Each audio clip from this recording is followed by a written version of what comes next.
কোনোবাই 98 কোনোবাই 99 কিন্তু তেওঁলোকে যিমানেই পাৰ্চেণ্টেজ নাপাওক কিয় এতিয়া তেওঁলোকেতো কিউএট দিব লাগিব চেণ্ট্ৰেল ইউনিভাৰ্চিটি এণ্ট্ৰেঞ্চ টেষ্টটো দিব লাগিব নহ'লে দিল্লী ইউনিভাৰ্চিটি নাপায় JEE তেওঁলোকে পাছ কৰিব লাগিব নীট পাছ কৰিব লাগিব তো কম্পিটিটিভ অদূৰ ভৱিষ্যতে কম্পিটিটিভ এক্সামিনেশ্যনৰ জৰিয়তে আমি হায়াৰ এডুকেশ্যনৰ ক্ষেত্ৰবিলাকলৈ যাম সেই কম্পিটিশ্যনটোত অংশগ্ৰহণ কৰাৰ কাৰণে আমাৰ ছাত্ৰ ছাত্ৰীসকলক আমি সৰুৰ পৰাই গঢ় দিব লাগিব আৰু লগাৰ কাৰণে অংক আৰু বিজ্ঞানটো আমি ইংৰাজী অংক আৰু বিজ্ঞানটো সকলোৰে কাৰণে সেইটো ক'ৰ ছাবজেক্ট ছটা ক'ৰ ছাবজেক্ট থাকে সেই ছটা ক'ৰ ছাবজেক্টৰ ভিতৰত অংক আৰু ইংৰাজী মানে বিজ্ঞানটো তাতে অন্তৰ্ভুক্ত সেইটো ইংৰাজী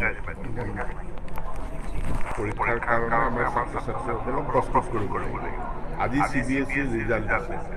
ৰিজাল্টত কোনোবাই 90 পাইছে কোনোবাই 91 কোনোবাই 98 কোনোবাই 99 কিন্তু তেওঁলোকে যিমানেই পাৰ্চেণ্টেজ নাপাওক কিয় এতিয়া তেওঁলোকেতো কিউএট দিব লাগিব